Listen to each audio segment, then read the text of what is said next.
안녕하세요. 토요 미스테리 디바달리아입니다.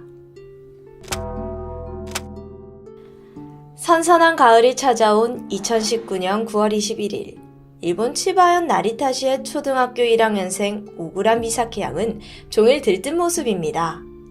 바로 꿈에 그리던 캠핑을 가는 날이었기 때문이었죠. 이날 캠핑에 참여하는 인원은 총 27명. 꽤 많죠? 이들은 육아 동호회에서 친해진 가족으로 미사키 양의 가족을 포함해 전부 7가정이 모이게 되었습니다. 대망의 캠핑날. 아쉽게도 아빠는 일이 있어서 늦은 저녁 캠핑장으로 오기로 합니다. 미사키의 어머니 토모코 씨가 먼저 7살 미사키와 그의 언니까지 자매를 데리고 출발했습니다. 이들은 차 안에서 신나게 노래도 부르고 간식을 먹으면서 설렘을 만끽하는데요. 낮 12시 15분. 이들을 태운 자동차가 도시무라 캠핑장에 도착했습니다. 캠핑장은 숲속 한가운데에 있었고 가운데 개울이 흘러서 물놀이와 낚시 그리고 하이킹까지 한 번에 즐길 수 있는 인기 장소였습니다. 미사키 가족은 미리 도착해 있던 다른 가족들과 반갑게 인사를 나누었고 서둘러 짐을 풀었습니다. 그 후 다같이 튀김소바를 만들어 먹으면서 점심을 먹고 또 캠핑장 옆 숲속에서 자연을 만끽하면서 한 3시간 정도 평온한 시간을 보내게 되는데요. 오후 3시 20분 아이들은 가위바위보를 해서 이긴 순서대로 간식을 먹는 게임을 했고 게임에서 먼저 이긴 아이들은 캠핑장에서 약 120m 떨어진 개울가 다리 쪽으로 달려갔습니다. 아이들이 떠나고 약 10분 후 마지막으로 남아있던 미사키 역시 간식을 다 먹고 엄마에게 물었죠. 나 언니들이 있는 곳으로 가도 돼? 그래. 엄마의 허락이 떨어지자마자 신나게 개울가 다리 쪽으로 달려갑니다. 그리고 아이가 떠나는 모습을 흐뭇하게 바라보는 엄마. 이때의 시각은 오후 3시 50분이었습니다. 그로부터 약 10분 후인 오후 4시. 어른들은 아이들을 불러 모으기 위해 다리 밑 개울가로 향하는데 웬일인지 그 사이에서 미사키의 모습만 보이지 않았습니다. 엄마 토모코 씨는 매우 당황하며 아이들에게 미사키의 행방을 물었지만 돌아오는 대답은 다들 보지 못했다는 말뿐이었죠. 그러니까 애초에 처음부터 미사키는 아이들이 있는 곳으로 오지 않았던 것이었습니다. 놀란 어른들은 이름을 부르면서 찾아 헤맸지만 아이의 모습은 그 어디에도 보이지 않았는데요. 불과 10분 사이에 미사키는 감쪽같이 실종된 상황입니다. 오후 5시 신고를 받은 경찰의 수색이 시작되었습니다. 그러나 이미 날은 저물고 있었고 가을인데다가 숲속이라 기온은 급격하게 떨어진 상태였어요. 토모코 씨는 미사키가 제발 무사하길 바라는 마음으로 이곳저곳을 미친 듯이 헤맸죠. 당연히 함께 온 다른 가족들도 최선을 다해서 수색에 참여했고요. 하지만 끝내 밤 10시가 되어서도 아이의 행방은 오리무중입니다. 새벽 1시부터는 미사키의 아버지와 또 지인들까지 총동원되어서 아이를 찾아다녔습니다. 그럼에도 아이에 대한 단서는 신발 한 짝이나 시루라기 하나조차도 발견되지 않았고 그 후로도 경찰, 소방관, 자원봉사자까지 약 1,700명의 대형 인력이 동원되어 산을 샅샅이 뒤졌습니다. 이 수색 범위만 동서로 15km, 남북으로는 8km에 달했고요. 실종 3일 차인 9월 23일, 미사키 양의 실종은 전국에 대대적으로 보도되기 시작했고 그 다음 날은 경찰의 헬기와 적외선 감지 드론이 투입됩니다.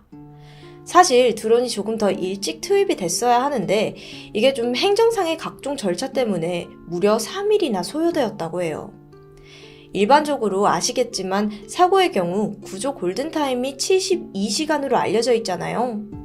근데 그 시간을 넘기고서야 드론을 사용했다는 것이 좀 아쉬운 부분입니다. 어쨌든 뒤늦게 장비를 동원한 수색이 이어졌지만 성과는 없었어요. 이 실종에서 가장 미스테리한 부분은 어떻게 아이가 10분이란 이 짧은 시간에 감쪽같이 사라질 수 있느냐 하는 건데요. 엄마가 마지막으로 목격한 장면은 분명 미사키가 개울가 쪽으로 달려가는 모습이었습니다. 그럼 혹시 이 개울에 휩쓸려서 떠내려간 것은 아닐까요? 근데 그러기에는 현장 개울의 수심이 너무 낮고 그리고 물살도 거의 없었어요. 따라서 만약 미사키가 물에 빠졌을지라도 하류까지 흘러내려갈 가능성은 매우 낮았죠. 그래도 혹시 몰라 구조견, 다이빙팀까지 정말 할 수 있는 모든 수색 방법을 동원했지만 허탕이었습니다. 그런데 아이가 사라진 지점에서 왼쪽 숲길을 따라 조금 올라가면 눈에 띄는 것이 있는데 바로 과거 별장으로 쓰이던 폐건물이었어요. 마당에는 폐차가 10대가량이나 방치되어 있었고 으슥한 분위기였습니다. 근데 또 그 주변에는 방범 카메라가 없었기 때문에 사실상 무슨 일이 벌어지더라도 알아차리기는 쉽지 않아 보이고요. 그럼 정말 이곳에 캠핑을 온 어린아이를 노리는 유괴범이나 수상한 인물이 머물고 있는 것 아닐까요? 물론 경찰은 이 별장도 꼼꼼하게 수색했지만 별다른 단서는 얻을 수 없었습니다. 결국 수색 16일 차였던 10월 6일 야마나시현 경찰은 성과 없이 대규모 수색을 종료한다고 발표합니다. 실종 가족의 외로운 사투는 이때부터 진짜 시작되었는데 미사키 가족은 딸을 찾기 위해 무려 43만 장이나 달하는 전단지를 제작해 야마나시현부터 치바현에 이르기까지 곳곳에 배포했고요. 또 홈페이지, 블로그, 트위터, 인스타그램을 개설해 관심을 촉구하는 게시물을 꾸준히 올리기도 했습니다. 그 과정에서 어머니 토모코 씨는 전국에 얼굴이 드러나고 개인정보가 낱낱이 공개가 되었는데 그럼에도 그녀는 딸을 찾기 위해서라면 무엇이든 한다는 마음가짐이었죠. 그런데 이렇게 필사적인 가족에게 차마 상상할 수 없는 악랄한 행동을 하는 사람들도 있었습니다. 실종이 벌어지고 1년 뒤인 2020년 10월 15일 노가미 유키오라는 남성이 명예훼손 혐의로 체포됩니다. 이게 무슨 일이었냐면 자신의 블로그에 토모코 씨의 얼굴 사진을 올린 후에 육아 스트레스 때문에 아이를 죽인 여자, 행방불명을 꾸며내고 모금을 받기 위한 사건이라는 끔찍한 설명을 붙인 겁니다. 사실 그는 사건이 벌어진 직후인 2019년부터 토모코 씨를 공개적으로 비방해왔는데요. 유아살인은 여자가 많이 한다. 아무리 생각해도 저 여자가 아이를 죽이고 실종으로 꾸며낸 것이다. 이런 터무니없는 주장을 했던 겁니다. 정말 너무 화가 나서 말이 안 나오네요. 하지만 이런 일을 한 것은 비단 이 남성 한 명뿐만이 아니었어요.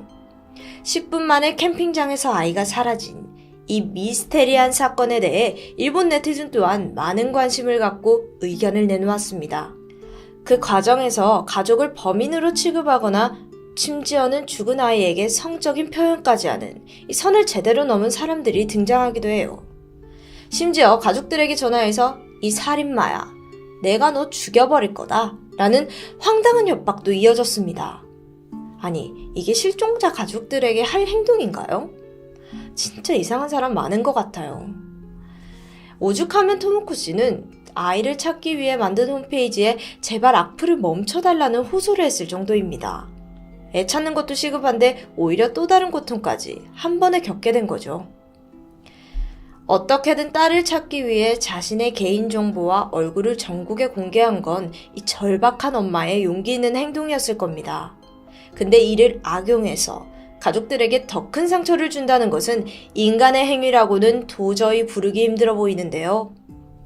그렇게 고통과 눈물로 3년이란 시간이 흘러갑니다. 그러던 2022년 4월 26일, 바로 작년입니다. 야마나시현 숲속을 지나던 등산객이 사람의 머리뼈로 보이는 유골을 발견하는데 이곳은 실종이 일어난 캠핑장과는 약 600m 떨어진 가까운 곳이었어요. 확인 결과 성인이 아닌 사망 후 적어도 1년 이상이 지난 유아의 것으로 확인되었습니다. 그리고 이틀 후인 4월 28일, 그 근처에서 아이의 것으로 보이는 오른쪽 운동화가, 다음 날에는 왼쪽 운동화가 각각 발견됩니다. 이는 실종 당시 미사키가 신고 있던 신발과 일치했고요. 이어서 5월 4일에는 역시 그 근처에서 또 다른 뼈와 검은색 목티가 발견되었는데 그 티셔츠는 미사키가 입고 있었던 것이었습니다. 게다가 발견된 유골을 감식해본 결과 지난 3년간 실종 상태였던 미사키 양의 것으로 확인되었고요. 그때까지 아이의 사망을 부정하던 가족들은 결국 죽음을 받아들일 수밖에 없었죠. 근데 우연의 일치였는지 이날은 미사키의 생일 다음 날이었습니다. 미사키의 흔적이 이렇게 갑자기 그것도 한 번에 발견되었다는 소식에 사람들은 의아해하는데요. 특히나 유골이 여러 장소에서 흩어져 발견된 것과 뼈의 일부만 남아있는 것이 좀 부자연스럽다고 지적했고요. 그래서 제기된 가능성이 바로 야생동물, 즉 곰의 습격입니다. 캠핑장이 위치한 지역은 예전부터 곰이 자주 목격되었고 과거에도 마을 사람들이 곰의 공격을 받는 일이 종종 있었다고 해요. 또한 미사키의 수색 작업을 참여한 자원봉사자 남성 역시 수색 도중 곰과 마주치는 일이 있기도 했고요. 이 사고로 봉사자는 손목과 발목이 골절되는 상해를 입었습니다. 따라서 한때 이 가설은 신빙성이 높게 여겨졌죠. 그러나 유류품을 감정한 결과 습격의 흔적, 즉 찢어지거나 훼손된 부분은 보이지 않았다는 것. 그럼 그동안 꾸준히 제기되어 왔던 살해를 당한 건가요? 아니요. 타살 가능성 또한 낮다고 여겨졌습니다.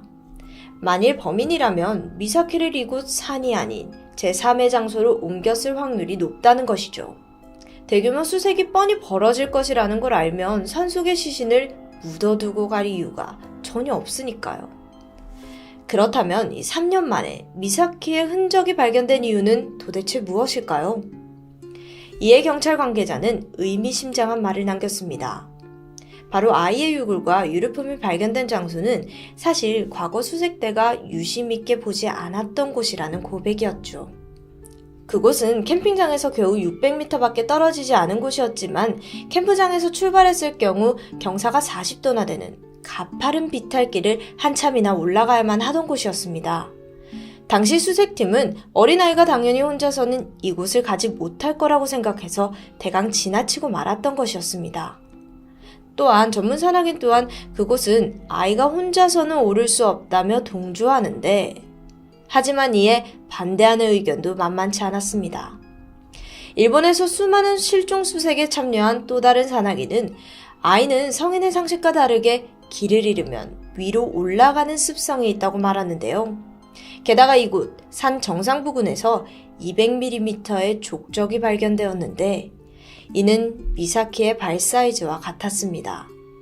아이가 실종 당시 125cm의 작은 체구이긴 했으나 오히려 몸이 가벼워서 나뭇가지나 나뭇뿌리 등을 잡고 암벽을 오르는 게 가능했을 거라는 추측도 있습니다. 실제로 우리 주변에서도 어린아이들일수록 담벼락도 잘 타고 높은 곳도 겁없이 올라가는 모습을 쉽게 관찰해 볼 수 있는데요. 결국 종합적으로 비추어 보았을 때 미사키는 사건 당시 홀로 친구들을 찾다가 숲에서 방향 감각을 잃고 길을 헤매게 되었고 그러다가 본능적으로 위쪽으로 향하게 되었다는 추측으로 정리해 볼 수 있습니다. 이 어린아이의 관점에서 보자면 좀 더 높은 곳으로 올라가면 엄마와 친구들을 한눈에 찾을 수 있을 거라는 생각을 한 건 아니었을까요?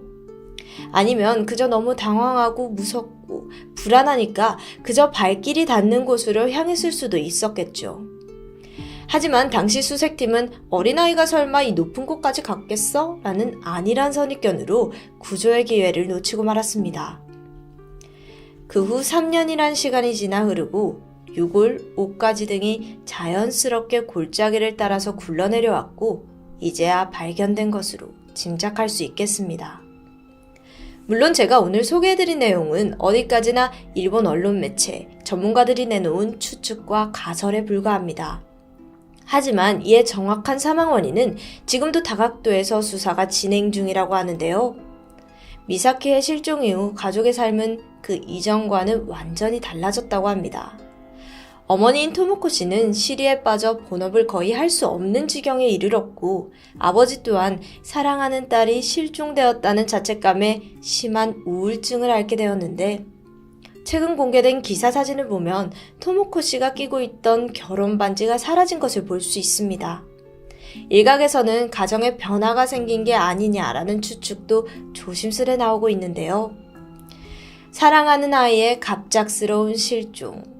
가족 구성원은 저마다 자신의 탓이라고 생각하며 생지옥과도 같은 나날을 보냈습니다. 비록 유골이 되어 가족의 품으로 돌아온 미사키 양. 이제라도 편안한 안식을 취할 수 있길 바랍니다. 그리고 남은 가족들 또한 이 아픔을 부디 잘 이겨내길 바라겠습니다.